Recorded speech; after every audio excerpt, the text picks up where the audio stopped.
చేగుంట మండల కేంద్రంలో 77వ గణతంత్ర దినోత్సవ వేడుకలు ఘనంగా నిర్వహించారు. తహసీల్దార్ కార్యాలయం వద్ద తహసీల్దార్ శివప్రసాద్, ఎంపీడీఓ కార్యాలయం వద్ద ఎంపీడీఓ చిన్నారెడ్డి, గ్రామ పంచాయతీ కార్యాలయం వద్ద సర్పంచ్ స్రవంతి సతీష్, మార్కెట్ కమిటీ కార్యాలయం వద్ద చైర్మన్ వెంగాలరావు, వైశ్య సంఘం భవనం వద్ద సంఘం అధ్యక్షుడు జాతీయ పతాకావిష్కరణ చేశారు.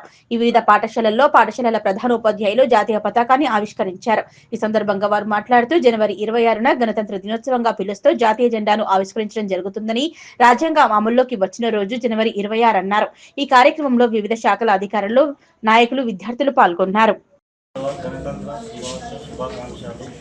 బిఆర్ అంబేద్కర్ గారు మరియు గొప్ప నేతలు అందరూ కలిసి రచయించిన రాష్ట్ర రాజ్యాంగాన్ని మనం అందరం గౌరవించి రాష్ట్ర మనకు దేశ అది మనల్ని సమానత్వాన్ని పాటిస్తుంది. అందరికీ చిన్న పిల్లల నుంచి వృద్ధుల వరకు కాపాడుతుంది. మరియు రాజ్యాంగంలో మనకు రాజ్యాంగం ఏం పనికి వస్తుందంటే ఒక మనిషి ఎంతైనా డబ్బు సంపాదించుకోవచ్చు మరియు ఎంతవరకైనా చదువుకోవచ్చు. రాజ్యాంగం ఏం చెప్తుందంటే ప్రభుత్వ కళాపాలాల అందరికీ సమాన న్యాయం జరుగుతుంది. ప్రభుత్వ కళాపాలకు కులం మతం అనేది ఉండదు. పేదరికం మన ధనికం అనేది ఉండదు. అందరికీ సమానంగా చేస్తుంది రాజ్యాంగం. అందరికీ 77వ గణతంత్ర దినోత్సవ శుభాకాంక్షలు. డాక్టర్ బిఆర్ అంబేద్కర్ గారు రచించారు. అందరికీ శుభాకాంక్షలు. రాజ్యాంగ నిర్మాత యుగ సూర్యుడు, బడుగు బలహీన వర్గాల ఆశాజ్యోతి బాబాసాహెబ్ అంబేద్కర్ గారు ఈ రాజ్యాంగం రాయడానికి 2 సంవత్సరాలు 18 నెలలు 11 రోజులు పట్టింది.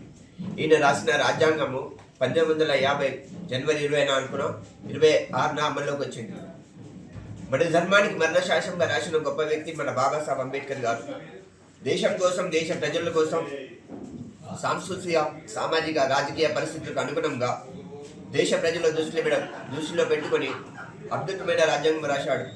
కనుకనే కులము, మతము, వర్గాలు, ఇంకా ప్రాంతాల్లో సాంస్కృతికపరమైన వైరుధ్యాలు ఉన్న భిన్నత్వంలో ఏకత్వంలో 7 శతాబ్దాల పాటు మన దేశం నిలబెట్టింది.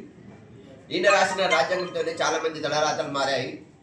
ఈయన రాసిన రాజ్యాంగంతోనే ఓటు కలిపింది. ఆ ఓటు దారినే మనం నచ్చిన నాయకుని ఎన్నుకుంటున్నాం. గుడికి బడికి దూరం ఉన్న ప్రతి ఒక్క దళితుని ఒక తాట తీసుకొచ్చి మల్తీ అని నీళ్ళు తాకించిన ఘనత మన బాబాసాహెబ్ అంబేద్కర్. చీకట్లో ఉన్న ప్రతి ఒక్క దళితుని ఒక తాటకు